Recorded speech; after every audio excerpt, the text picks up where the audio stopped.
Breakthrough Real Estate Investing Podcast, episode 109. Hello, everybody. Welcome back. Sandy, you're there. I'm here. How you doing today? Great. I'm here too. What's new with you? What's new? We're, just working towards a busy year. I think, as we've mentioned probably on the past couple episodes, we're early part of 2020, getting into a busy season. I think for at least in our area, across the Greater Toronto area, it's hot, right, Rob? There's a lot of action, a lot of inventory is tight, so there's a lot of buyers out there looking to get into investment properties. I think there is, and we haven't had much luck lately on my end. Anyways, like we're teaching others too much. Mm-hmm. Competition. Yeah, but I'll tell you what, hot is maybe a word for the market, but not the weather. Because you were just mentioning you got back from Texas yesterday. I just got back from Costa Rica, and it is a drastic change of of the amount of clothing you have to wear. Yeah, it's where we have been, we've had it's not been very cold really. We shouldn't complain, but it is colder than where we've been. Absolutely. Yeah, well, you're wearing a big sweater, so feels cold today. Commenting on that before the show. That is one big sweater. Well, it's got the neck thing and everything, right? You know what though? I think it's having the weather hasn't been that cold really where we are, at least this year, and it's leading towards whether we like it or not, weather makes a bit of an impact on the market here. At least in Hamilton, it does.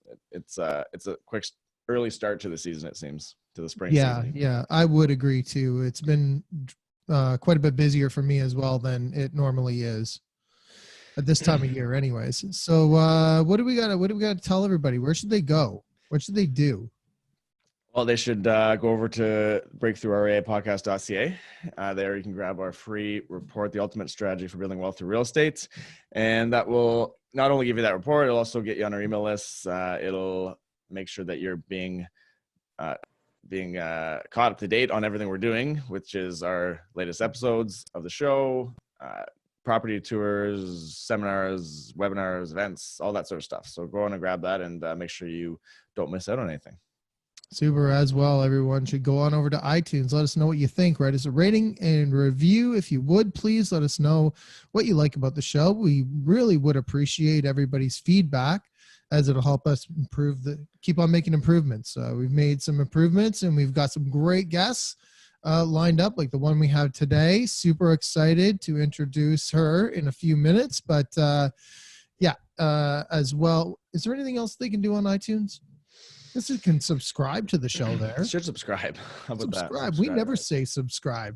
Subscribe to the show. That way you'll know when new episodes come out as well. You get notifications. Yeah, we'll start reminding everyone to do that as well every show. 109 times to finally figure it out.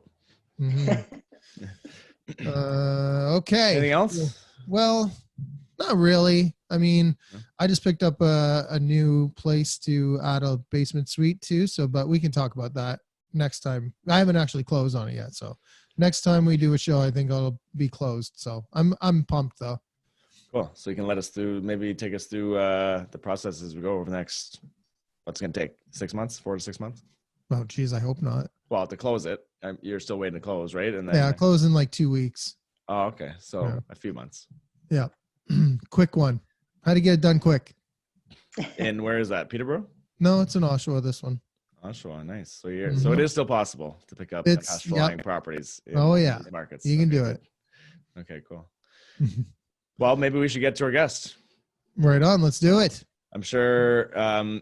Let's welcome Edna Keep to the show. Welcome, Edna.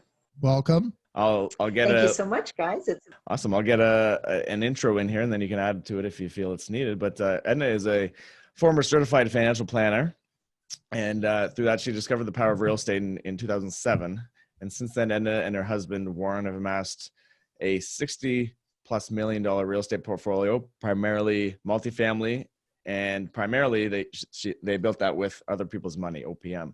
Since 2014, she has been training and coaching real estate entrepreneurs who want to scale their real estate business into multifamily with investor capital. And really happy to have her on the show. And I'm sure it's probably colder where you are because you're out in in Saskatchewan. It's probably not as hot as we are here down in Toronto area. Is that right? It's a little cool today. It's a little cool, yeah. Your sweater should be bigger than Sandy's then, and with. I didn't come back from Texas or Costa Rica yet, so I'm acclimatized. All right. Well, yes, welcome. Thank you for being here again. We're really looking forward to this.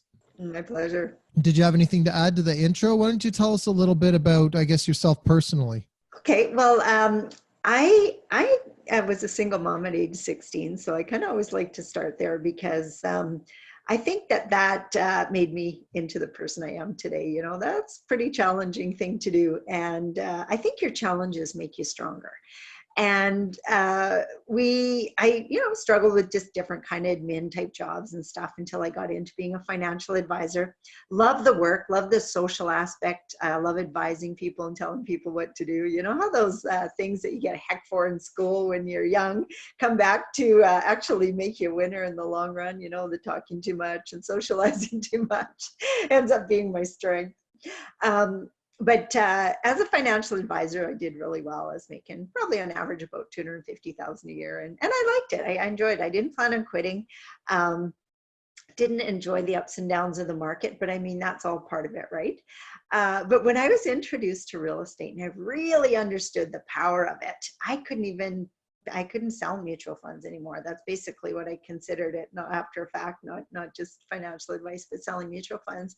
So within 2 years of being introduced to real estate, I sold my practice, and the rest is history. And, you know, a lot of people think and are intimidated by financial advisors because they actually think we understand real estate, that we understand all financial components. Absolutely did not have a clue. When people used to come in and talk to me about possibly investing in real estate, I would say this, and I bet you every advisor out there still does, or most of them. Oh my gosh, why would you invest in an asset class that just grows by about 3% a year? You know, I didn't understand mortgage pay down, tenants paying properties off, different stuff like that. Just didn't have my head wrapped around it at all. Well, I mean, also, you know, you're there to sell your products that you offer, right? So, you know, if you're not, you're going to lose the business of that customer possibly if you go, yeah, of course, real estate. That makes perfect sense. Exactly. So, not to say that the things that you were selling were, you know, not good, but at the same time, it's like, especially when you don't understand what real estate is, you know, you can't really advise on that. You can advise on the things that you know about that you're selling, you know, through your company. Yeah, that's exactly right. And just exactly what you're trained on too. You know, we were only trained on mutual funds by the mutual fund companies. So that was our only focus. So you talked about discovering real estate at a certain point. How did that happen? You know what? It was actually by one of my clients. They had been telling me that they went to a Robert Kiyosaki evening and then a 3-day event. And they told me how much they enjoyed it. Although they did tell me, you know, they're going to try to sell you on taking their programs, and they make it really cold in the building so that your resistance breaks down, all these things, right? So we went in well armed with what we weren't going to do, right? But, you know, it really made sense to me, even the first evening when they started talking about it. And then at the end of the 3-day event, we absolutely knew then that it was something we wanted to explore. We figured, you know, if we went big time, which we started thinking right away, because they kind of get you dreaming, we'd own 50 doors in, I don't know, 10, 20 years. We didn't even care. We thought 50 doors, that would just be the icing on the cake. That would give us about $5,000 a month in cash flow. That's what we were taught. And we thought, well, that'll just give us, you know, all the gravy we need over and above what we're already making. We didn't intend on leaving what we were doing full time. So yeah, that was our goal at the end of that, 50 doors. And you know what? We hit that goal in 18 months. Wow. We $5,000 a month in cash flow in 18 months. And that's when I knew I had to sell my practice and do more with this. Oh my goodness. Yeah. Well, it didn't take you long. So Yeah. I guess we'll get into how you like fired yourself up like that in a minute, but let's just talk about the strategy that you use to get there, I guess. What's your favorite strategy in real estate? Well, my favorite strategy is long-term buy and hold. But what we like to do is buy undervalued properties where we can increase rent, reduce a vacancy, reduce expenses, different stuff like that, really increase the value of a building. And if we can refinance and pull out of all of our money out quickly. That's an ideal, and that's a home run situation. But we've even bought turnkey properties where, you know, it's just a good long-term strategy. We've been RAIN members since 2007, and one thing that Don Campbell that really resonated with me that he said was, most of our deals have been average deals. They haven't been home runs, and that's where your long-term wealth is built. The nice big paydays every once in a while are really sweet, but an average deal still works. So that's kind of our premise. So long-term buy and hold, definitely. But you know, in the beginning when we started, because you're introduced to so many concepts and strategies, we tried everything. And we were actually inducted into Robert Kiyosaki's Hall of Fame in front of 3,000 convention attendees, #1 in the group. Small town Saskatchewan people compared to everyone else, because of what we'd been able to accomplish in our first 18 months and all the strategies that we'd used that we learned through them. That is a hot start. That's a lot to do in just getting going there. What were some? Let's talk about some challenges with it then. And obviously, I'm sure you had to come up with some obstacles that were in the way there, and you know, raising money maybe or anything like that. What were some challenges that you faced starting out, and then take us through how you were able to overcome those challenges.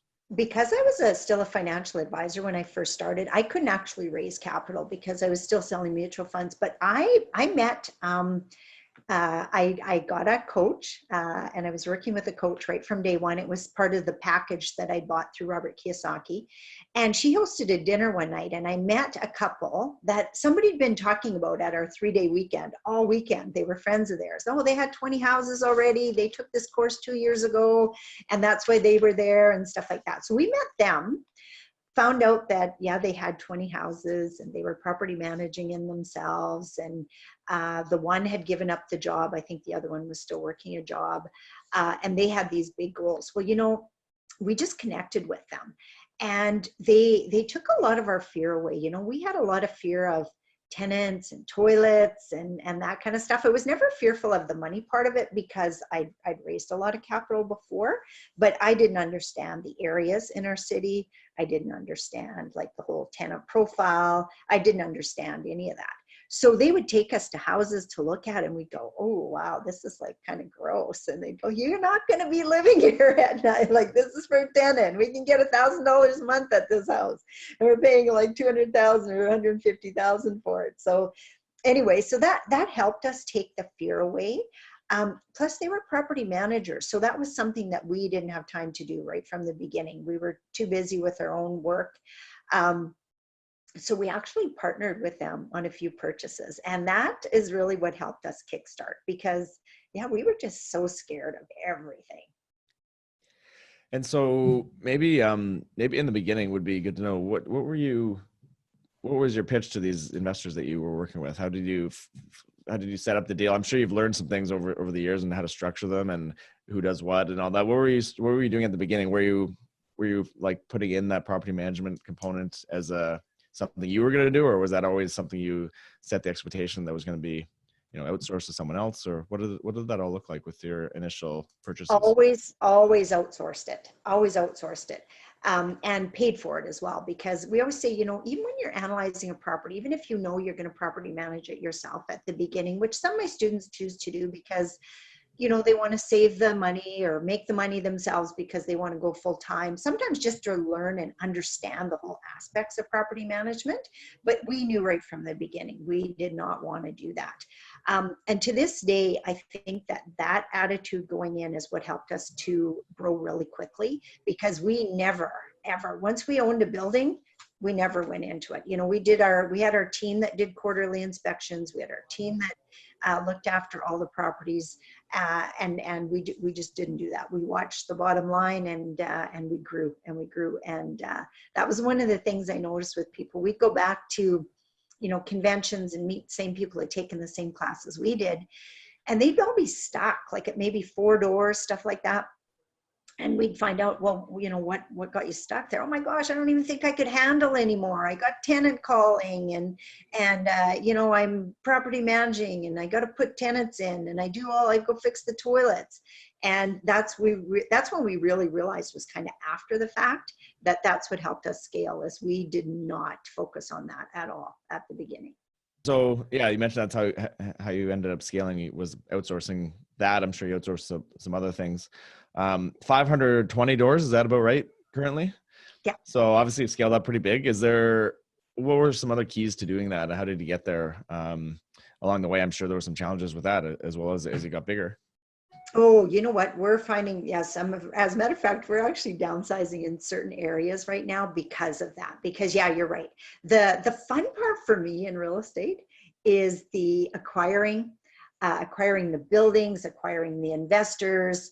I usually kind of oversee everything for about the first year to get everything running smoothly, because I'm also very good at systems. But then once that's all done, I lose interest in the project. I just, you know, from there, my team has got to manage it. And I don't want to be the one telling them, you know, to check the price of toilets. And like, I got to have the right team in place to do that. One of the errors we made probably about 6 years ago is I like, before that, we were working with managing partners all the time. So the managing partner would have an ownership position. Us as the people who raise the capital would have an ownership position. And then the investors would have their position. And at one point I thought, well, geez, why am I raising all this money for other people? I could just manage it myself. How hard can it be? And you know, that was our biggest mistake. It stunted it didn't totally stunt our growth, because I learned very quickly after we owned those 2 properties that we didn't want to do it anymore. So we like to have managing partners on every single deal too. And I think having a managing partner they might not be able to find the deal. They might not be able to create the deal, because lots of times I think you create the deal, you don't just find it. Might not be able to find the investors, but they're great at running the building on a day-to-day basis. So that was another key strategy we used, as managing partners. So let's talk about where and when the changes to the business took place. So you started out, you're just you know, like pretty much anyone else that starts out, me, Sandy, whoever, you go out, buy a couple places, and you were managing them yourself or whatnot, or you started out right from the beginning not managing? We had people managing for us. Right from the beginning. Yeah. Okay. Other than the very first 2 condos that we owned, probably we managed those for the first 3-4 months before we ended up with a managing partner. Okay, so you figured out right away that wasn't your thing. You wanted to move on and do the acquisition thing. And then, okay, so now you had to grow from there. So at what point did you start bringing on team members and having the managing partners and that kind of thing? Our very first apartment building, we had a managing partner with. So we bought a few houses on our own. We always hired out property management, a few condos. But so we started in September of 2007. At the end of 2008, 2009, I was in a meeting with a realtor, and I was telling him that we wanted to expand and grow our portfolio and get some more houses.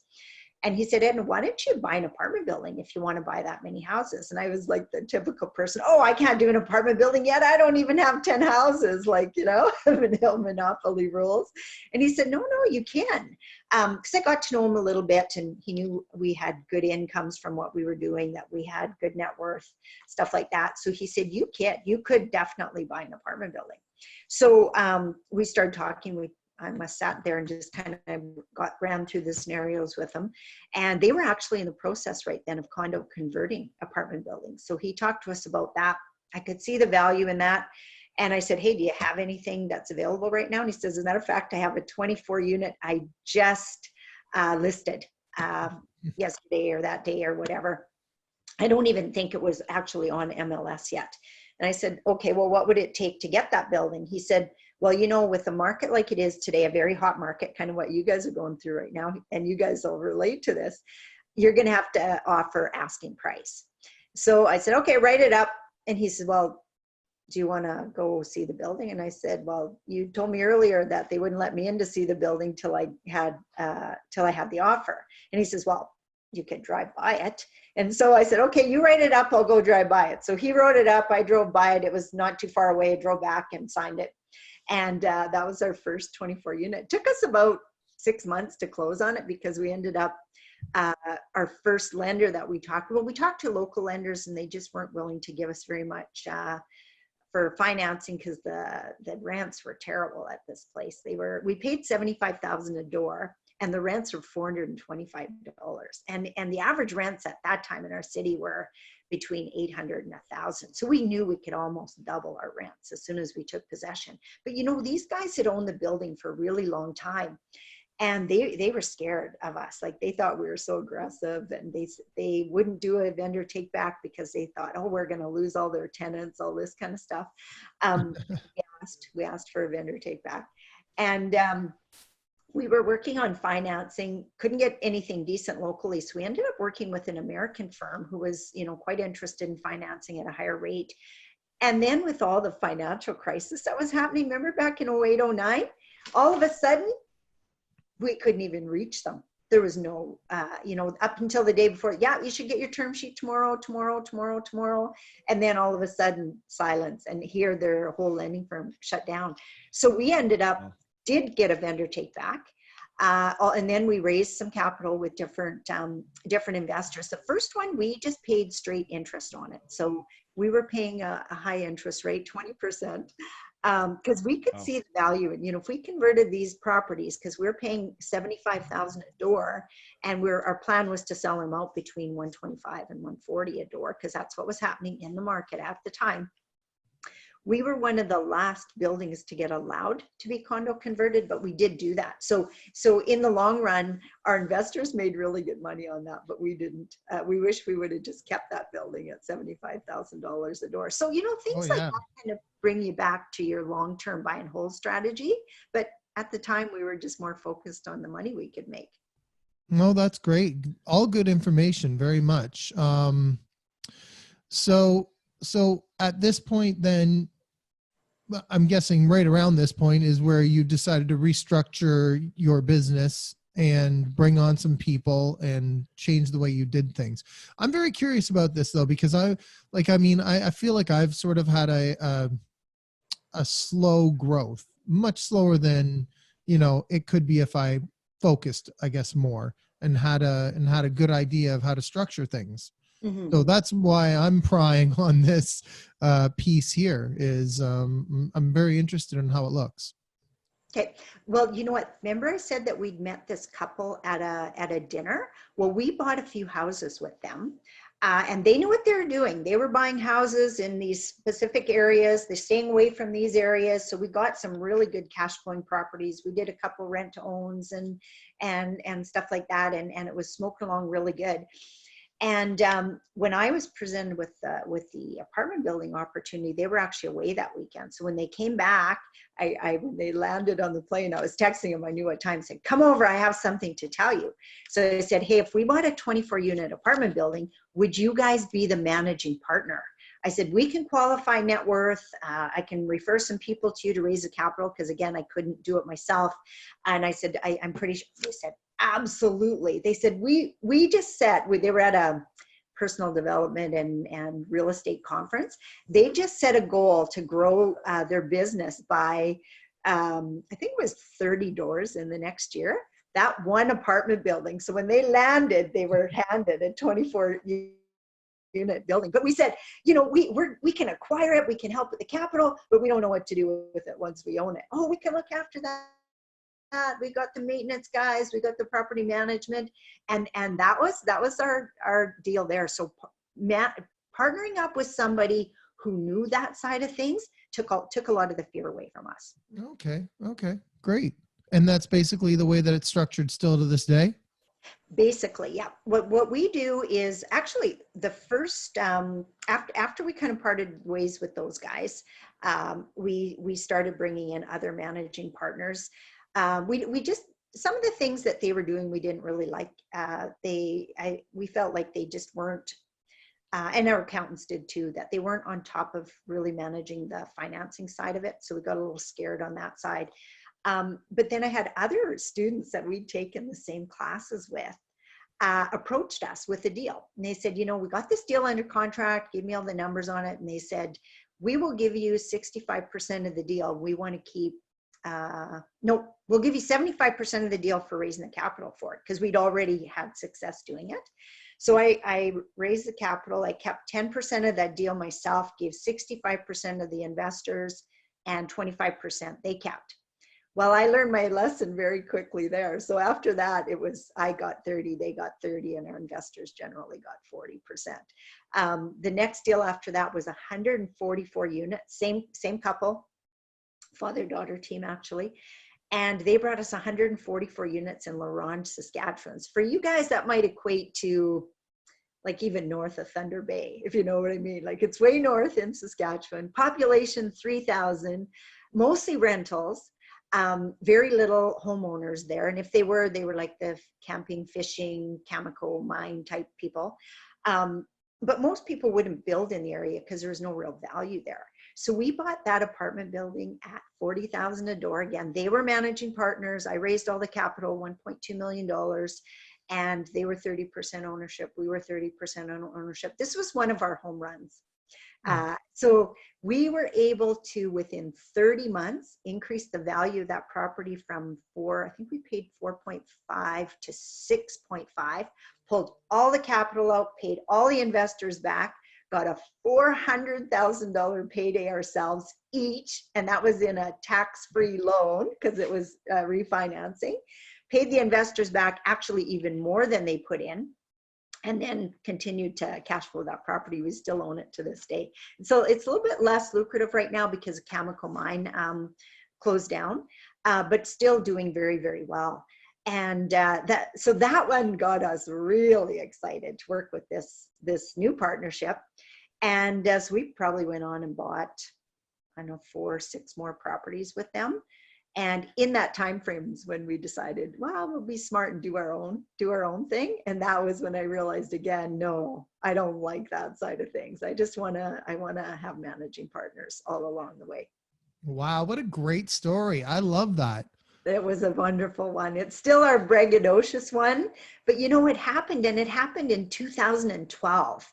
Or I should say, yeah, we purchased it in 2012, November, May of 2015 is when we paid our investors out 100%. When they got their money back, they reinvested. We bought 2 more buildings, one in Regina and one in Saskatoon. But yeah, and still managing partners, different managing partners, because everybody has a different way of doing things. That particular partner, the father had a heart attack and stepped back, and the husband that wasn't in the picture stepped up, and you know, like, so start having challenges that we felt we didn't sign up for. So we still kept everything with them, but we've gone on and actually most of my managing partners right now are students of mine. Yeah, so you've mentioned students a couple of times. You've mentioned the network that you've been able to create through your courses and whatnot. So why don't you share, tell us that you've got an online course and you've also got a live event coming up, right? Yeah, so I have a course, I call it 90 Days to 5K. And the premise behind it is that in 90 days, you're going to know exactly what it takes for you to be making $5,000 a month in cash flow. And you'll probably be able to do it in under 3 years. We did it in 18 months, you know, so we you know, some people have some mindset issues they got to get over. Sometimes takes them a little bit longer. But generally the ones who actually take the course and do it, they can make that purchase. I've had some as quick as 6 months making their first apartment building purchase with all other people's money and stuff like that. So, and the reason I call it 90 Days to 5K is that was our goal. You know, we wanted to make $5,000 a month. We thought if we could hit that goal, then from there we could decide if we wanted to go on or just leave it. And it works really well. It's all online based. So the membership section they get access to, there's online live Zoom calls similar to what we're doing with all the students on there, networking with each other. A lot of times they're funding each other's deals. I just find that so exciting because, you know, sometimes there's a lot of people that come in that have the money to do a deal, but they just don't have the expertise.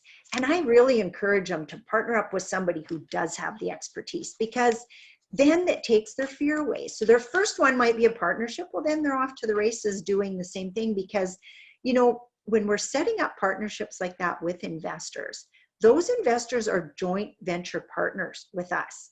So I think it's really powerful if you were first a joint venture partner on the other side of the table, you know, because then you can speak from both sides. You know, I know as a joint venture partner, this is what I was looking for. So this is what I'll deliver to you when you become my joint venture partner.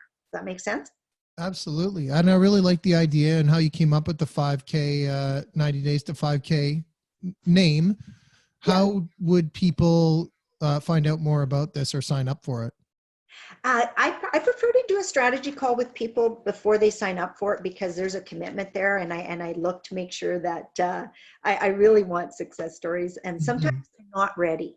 Most times people who are ready to come to me have already bought a few properties, maybe own a couple duplexes, couple fourplexes, and they've hit that ceiling where they either can't get any more mortgages, or they realize in order to scale, they got to learn more creative ways to finance, vendor finance, bring investor capital in. That's my sweet spot. That's where I can really help people. I don't take the brand new beginner and help them buy their first house. I just don't. It's not what I'm good at. I'm excited about apartment buildings, and I like to help people take what they already have a working knowledge of and scale it. So that's the idea behind the course. They can reach out to me at, my email address is edna@ednakeep.com. My website is ednakeep.com. And if they want to follow me on Facebook, I do free coaching Fridays, real estate coaching Fridays, every Friday at 10 a.m. my time, and Mindset Mondays, because I also believe that mindset is 90% of your success. A lot of people, when you ask them, why haven't you bought a building yet? It's, I don't know enough. I don't know enough. And yet I see people out there racing around, taking this course and that course and learning more and doing this and doing that, but they don't work on what's happening right here. So they never actually ever pull the trigger. I am really good at helping people pull the trigger. When I know they're ready, there's no excuse for not pulling the trigger. And so on my coaching, the free coaching, it's just Facebook, Coach Edna Keep. Yeah, and I've started to get your emails recently too, and I love those Mindset Monday ones. Thank you. It is very important. It's so important, and so many people don't get that, but I see it as holding so many people back. And if they could, you know, and if they could just get that one big deal done, they'd be off to the races, because they realize that it's not as intimidating as it needs to be, but they need somebody to hold their hand, because there's lots of stuff that can go wrong. And you don't want something to go wrong on a big deal. But if you got that in your corner, you got somebody to walk you through it, it absolutely can happen. Well, let's dig a little deeper into mindset. But first, I do want to mention, you said you've got the 3-day live event coming up. When is that? Yes. So March 23rd, 24th, and 25th, right here in Regina, Saskatchewan. I rent a big hotel, and I have speakers from all over Canada and US. And we focus on mindset and real estate strategies. Sometimes there's different money-making strategies. This year I have, we bought a online automated Amazon store. And so I have the guy who sold that to me coming to speak about that. I call that my digital real estate, because what I like about that one is they do all the work for you. Other than you setting it up, they do all the work for 30% profits. You get 70%. So it's kind of one of those passive income things, which we like and don't often get with our real estate. It's still too active. So yeah, so that's coming up. There's usually a really good crowd. I give I always feel like for my students especially, it's a really, really great way to network with each other. And it happens just about every year, but last year there was a story I want to share with you. This one young fellow on my in my program was going through the whole buying process during the course and talking about it on our live calls. And he came to the event, and I set up one time where it's like on Tuesday afternoon, I have a Dragon's Den panel, but just for real estate. And it's usually the speakers on stage, so the sophisticated investors, and the students get to pitch them their deal.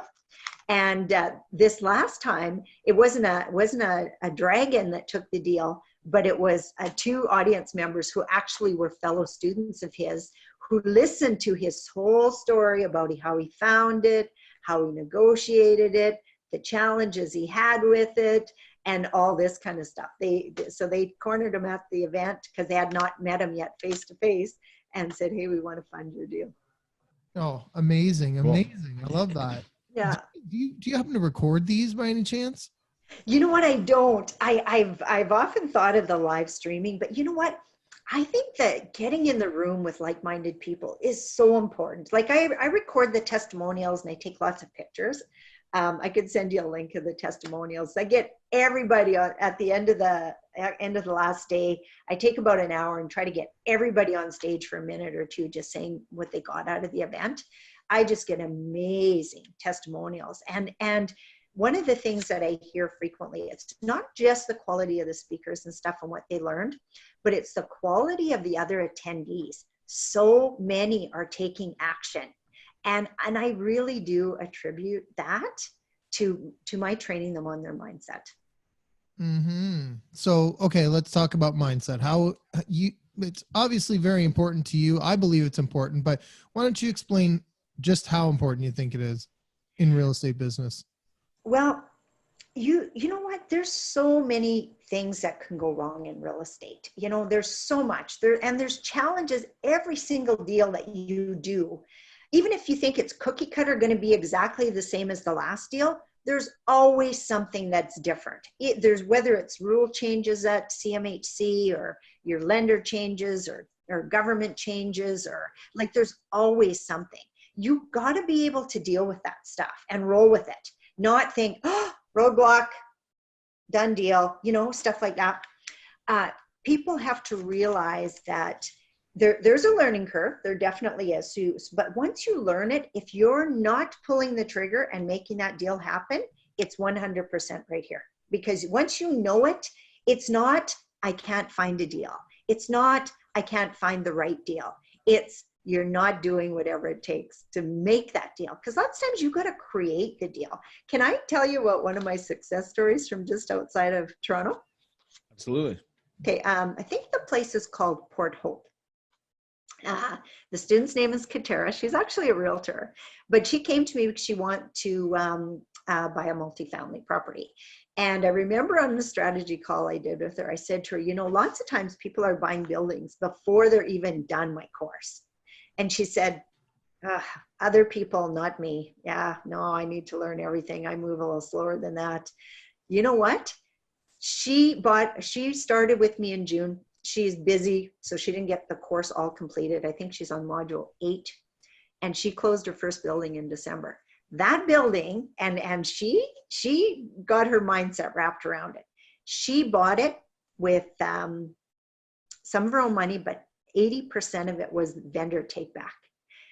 Because this property needs some work. So she had her boyfriend, I believe, is her renovating guy. And so she wasn't scared to take that part on. So she bought it, and 14 months or so, she should be able to pull 600 grand out of that deal. And she was one that told me, oh yeah, no, not me. Not that fast. And I tease her, and I've actually got a recording of her testimonial talking about how she just did not think that she'd be able to do it that quick. Funny. That's amazing. I like how this is going. A lot of mindset are obstacles for people to overcome, right? It's a big thing. One other thing I realized around mindset that I think sounds like you're very clear on, which I think is cool, is the fact that you do not want to be a managing partner at all. You seem to have found out where you can add value and what you enjoy in this process of buying real estate. So I think some people get into this and they want to do it all, or they think they need to do it all, and they end up getting a little overwhelmed perhaps, or they just don't enjoy it right after a while. Yeah. I've noticed that in certain aspects of what we do too. There's certain things that aren't for everyone and you just don't enjoy. You seem really clear on that and the things that you actually enjoy in this business, and that's where you're focusing on, right? And leveraging out the rest. How did you get clear on that and get clarity? And was that simple, or what was that process like? You know what? I'm such a big believer in mindset that I actually train all the time myself with my own mindset coach. And I've changed them over the years, but I'm studying it all the time. And the clear, your number one goal is really to be happy in life. It is. And if you're dragged down by doing crap that you hate to do, you're not going to enjoy your life. So I'm always looking for ways to get to do just what I love to do. Like, I love doing podcasts. I love sharing my knowledge with other people. I'm more of a talker than a listener. So when people coach with me, there's not a whole lot of blabbing going on. It's, this is what you need to do. Go do it. And if they come back to me and it's not done, it's like, why are you talking to me? You know what needs to be done. Well, I'm having a block. Okay, let's talk through that block. So, and 90% of the time, guys, it's mindset stuff. And like I said, that's where I've really focused on. And I focus on it more and more all the time because, I looked back, like, why are some of my students having like amazing success and other ones sometimes don't even finish the course? And most of the time, if they're not finishing the courses, they found a new shiny object to chase.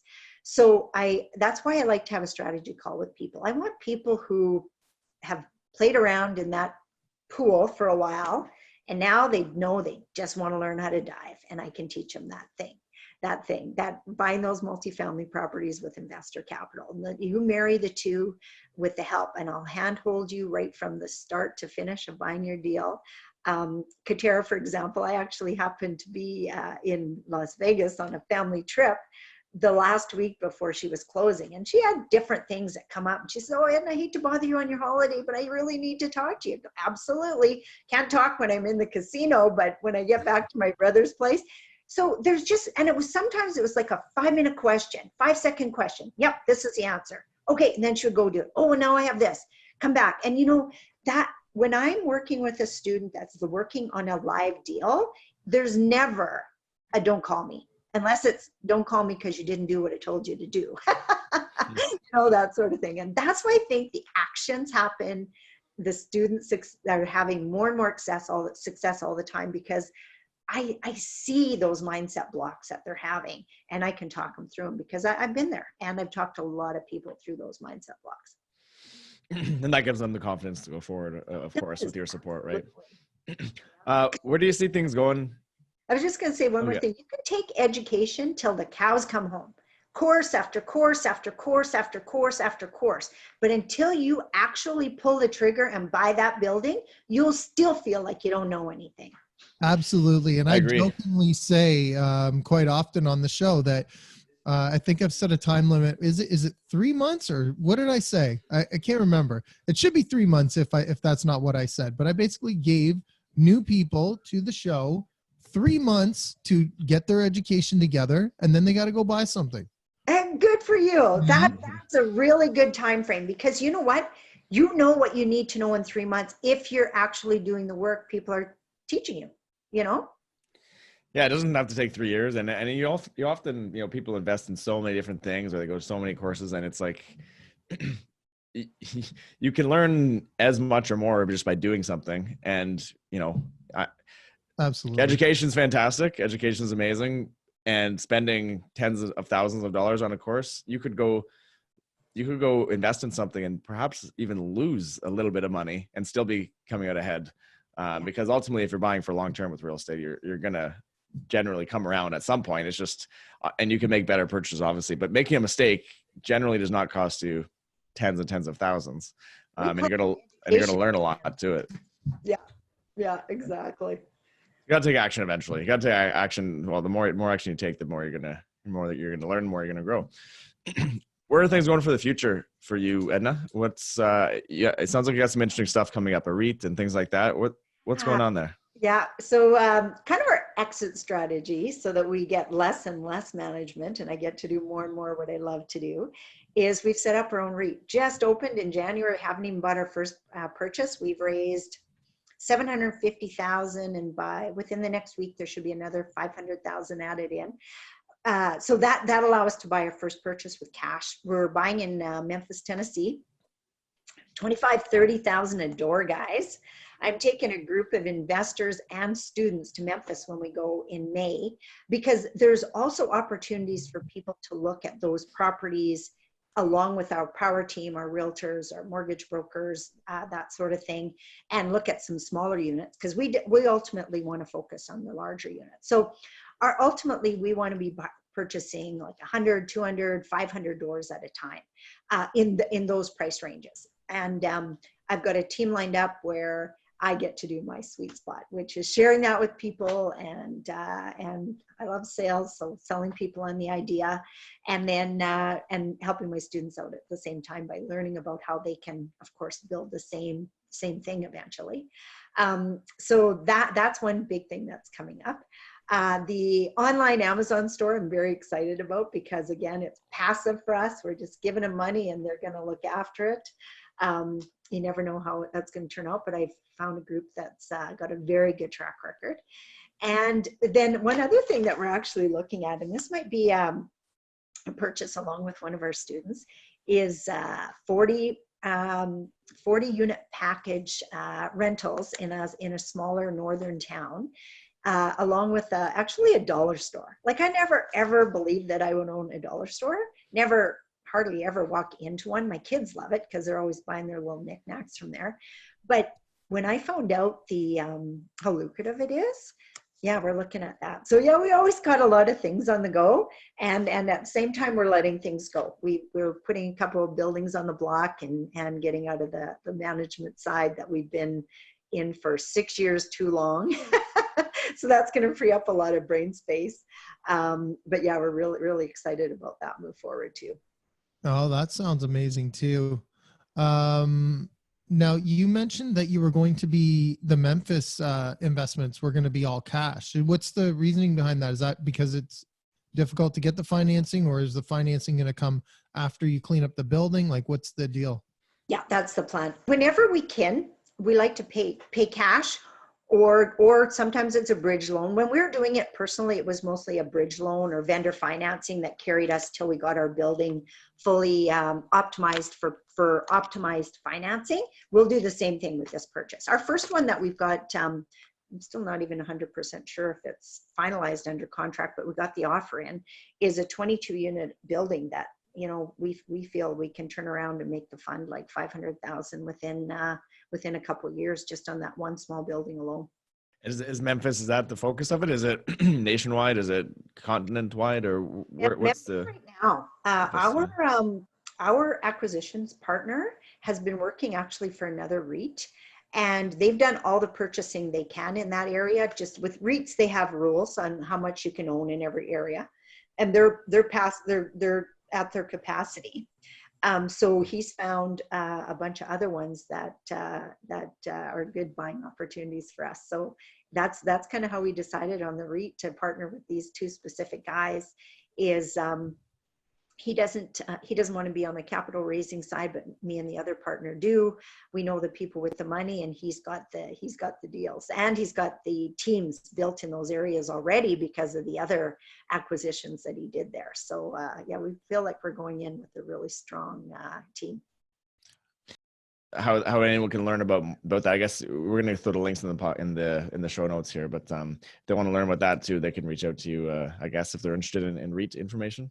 Yes, and the REIT, just so you know, is for accredited investors only right now. We're not set up to do registered plans or just anybody. So it's a minimum 50,000 investment, and it has to be an accredited investor.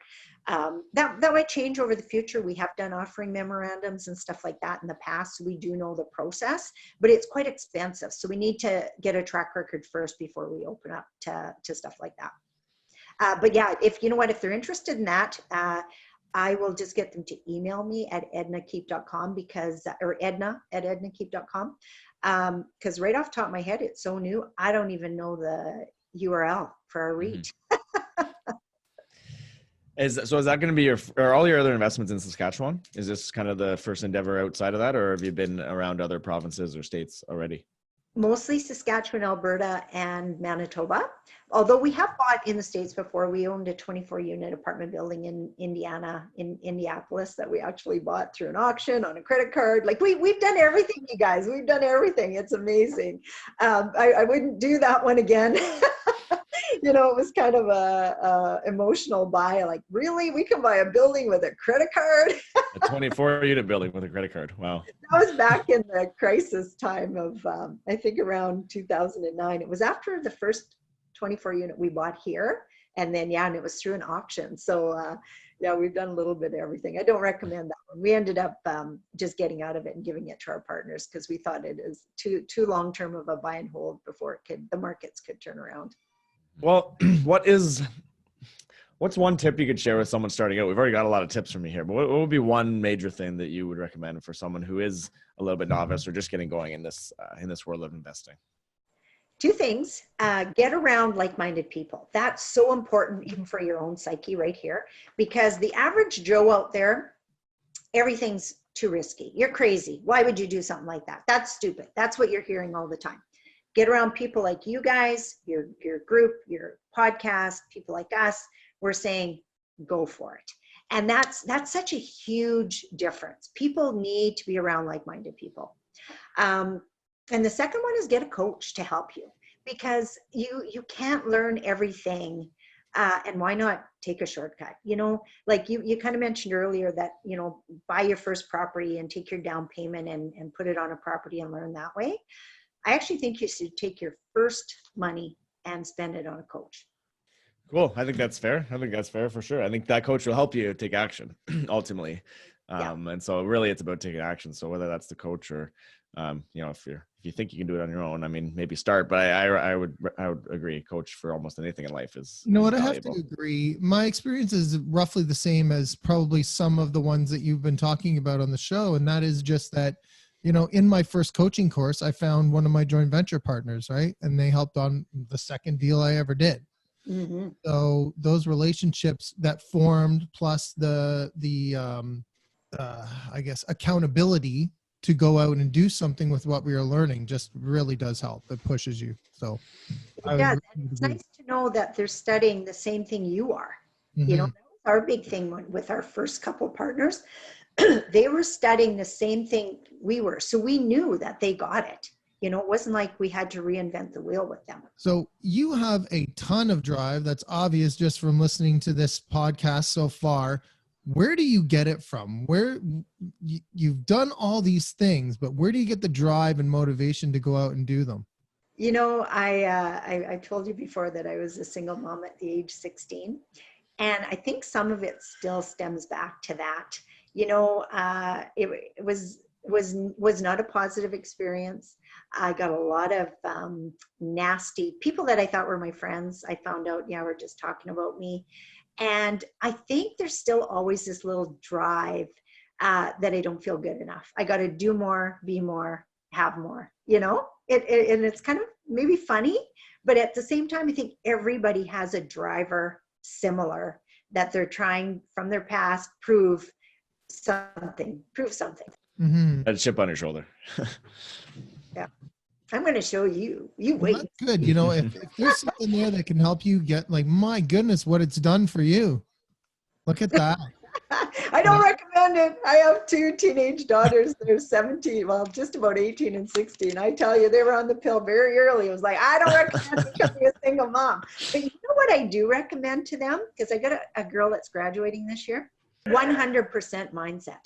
I have offered for both of them, instead of going to university, to just follow around like the Bob Proctors or the Tony Robbins for a year and be a volunteer and work for them and wrap your head around this first. Then you can build a life making the money you want, doing exactly what you want to do, because I can't figure that out for you. And you can't figure it out when you're 18, but they can really help with what's up here. I mean, we give them a good start, but I think that is what's going to really help them way go beyond what we've ever been able to do. I understand that, and I agree with you. But I bet their parents love that. I bet their parents love that. That advice. Yeah. How can people, so we've talked about it already, but we're wrapping up here. So let's talk about it again. How can people get in touch with you? On Facebook, Coach Edna Keep. And that's where I have my free stuff. And then if they want to check out my website, it's ednakeep.com. And my email address is edna@ednakeep.com. Wonderful. Thank you very much for today. Awesome. I really appreciate everything you've shared. You're most welcome. Well, I'm getting out to Ontario here in June. I'm coming to speak at an event in Ajax. So I'll make sure and let you guys know because I'd love to meet you in person. Is that Durham REI? Is it Durham or is that, I can't, Gary Hibbert. Oh, Gary's. Okay. Oh, okay, yeah. Smart home choice. Cool. Smart Home Choices. Yeah. Right, Yeah. right. So I'm going to be coming out in June. So anybody wants to meet me there, come out to that event. Okay, sounds good. Sandy, how can people get in touch with you? 289-389-6846 or Sandy@McKayRealtyNetwork.com. Great, great. And people can reach me at rob@mrbreakthrough.ca. Thanks everybody for listening. We will see you next time.